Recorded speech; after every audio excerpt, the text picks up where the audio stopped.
2026, let's talk about 2025 because I need to do that. Let's recap a few things. I'm gonna pull up my story graph. So, okay. My first book of 2025 was The Black Farm by, is it Elias Withrow? Whoa. And whoa, because if you've read that book, it is graphic. And I told my mom to read it and she started before me and I was like, oh, whoa, did not know. But I also really enjoyed it. Like, it is what it is. People don't like it, but I don't know. You know, I'm a vibe reader. I was vibing. The last book I read, again, from my other video, was The Butcher by Jennifer Hillier. Really enjoyed that too. So I started the year off and ended the year with 2 books I really enjoyed, which I'm happy about. The longest book I read last year was Empire Storms by Sarah J. Maas, which was a reread for me. So that was the longest book I read last year. The shortest book I read was The Deviled Egg Made Me Do It by, what's her name? Holly Wilde, wild, fun novella, enjoyed it. I read a total of 125 books in 2025. I have never read that many books in a year. And majority of it was like August to December.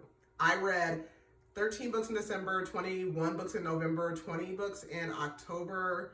I don't remember the other ones, but like my reading goal is like 60 or 65. So I did all of that in the end of the year, which I was already at that goal. So yeah, like I ate that up. Looks like the top genres, actually, thriller knocked out romance. I'm on a thriller kick right now, so I've been reading tons of those. But romance was in second. Top authors for me were Frida McFadden, Penelope Douglas, and Riley Sager, of course. Looks like the average rating for me was 4.15 stars. And then let's talk about my 5-star reads, which I'm also going to throw up here. I reread Hunger Games, so that was a 5 stars. Onyx Storm, of course, was a 5 stars. The Unmaking of June Farrow, Sunrise on the Reaping, Quicksilver, One of Our Kind, Witchcraft for Wayward Girls, Mile High, Can't Get Enough, All the Sinners Bleed, Brimstone, The Butterfly Garden, Truth Is, The Reformatory, and Caught Up. So those are all of my 5-star reads for 2025. I just really enjoyed reading.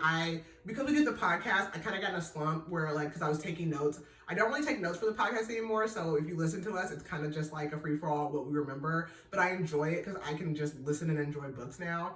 Because it was becoming like more of a chore, which I didn't want it to be. So yeah, so I will talk more in depth on the podcast about my 2025 recap and all of that. But that's just a short recap. I enjoyed 2025. I'm so excited for 2026.